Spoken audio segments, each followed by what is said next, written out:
আমাদের স্বাধীনতা দিবস শহীদ রাষ্ট্রপতি জিয়া রহমানের স্বাধীনতার ঘোষণার মাধ্যমে এদেশের মানুষ উজ্জীবিত হয়ে জিয়া রহমানের যে আহ্বান ছিল যুদ্ধে ঝাঁপিয়ে পড়ার জন্য, সে আহ্বানে মানুষ সাড়া দিয়ে সেদিন বাংলাদেশের মানুষ বিভিন্নভাবে বিভিন্ন জায়গায় সেদিন মানুষ যুদ্ধ করেছেন, স্বাধীনতা অর্জন করেছেন। আজকে আমাদের মহান স্বাধীনতা দিবস। আমরা এই দিবসে আমাদের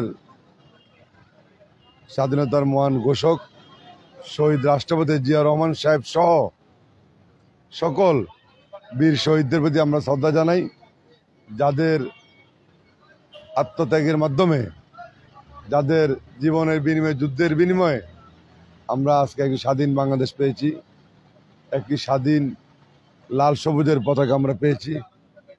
আমরা তাদের প্রতি আমরা আমাদের যে শ্রদ্ধা, সেই শ্রদ্ধা জানাই এবং ইনশাআল্লাহ স্বাধীন দেশে যাতে আমরা স্বাধীনভাবে আমরা চলতে পারি, স্বাধীনভাবে মানুষ চলতে পারে, স্বাধীনতার সুফল ভোগ করতে পারে, সেভাবেই আগামী দিনে আমাদের সকলে ঐক্যবদ্ধভাবে কাজ করা উচিত।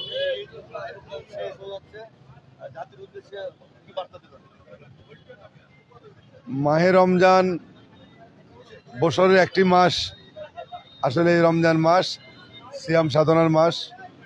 এই রমজান মাস চলে যাচ্ছে, সামনে ঈদ আসছে।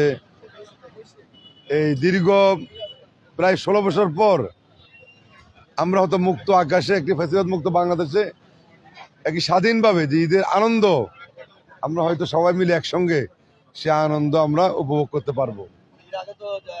এর আগে আসলে আমরা পারি নাই। জেল, জুলুম, নির্যাতন, মিথ্যে মামলা, বিভিন্ন কারণে আমরা আসলে ঈদের আনন্দ পরিবার পরিজন নিয়ে ভোগ করতে পারি নাই।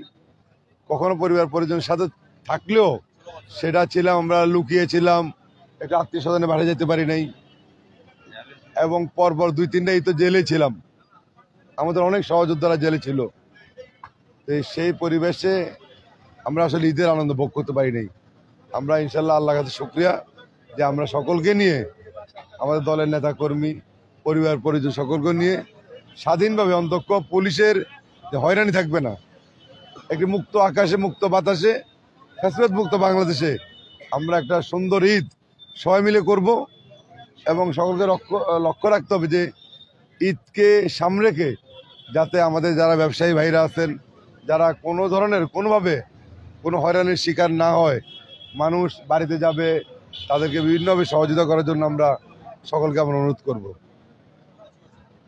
এবং আমি আমার পক্ষ থেকে, ঢাকা মহানগর দক্ষিণ বিএনপির পক্ষ থেকে ঢাকা মহানগর সহ সারা বাংলাদেশের বিএনপির নেতা কর্মীদের প্রতি ঈদের শুভেচ্ছা, ঈদ মোবারক।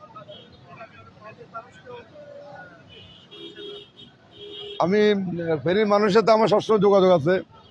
আমি পর্ব 3 দিন ছিলাম এলাকায়, আবার আমার ঈদ শুভেচ্ছা আমরা এলাকার মানুষকে পাঠিয়েছি।